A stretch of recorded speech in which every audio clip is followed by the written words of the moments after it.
Demonstrations of two train whistles.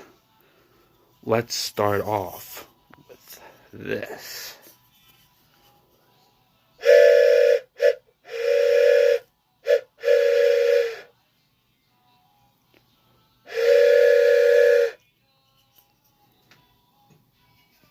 That I've had since the 2000s.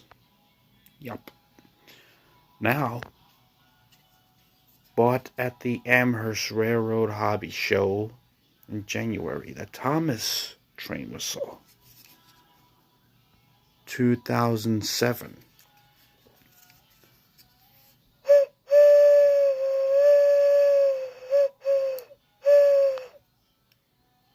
Peep peep.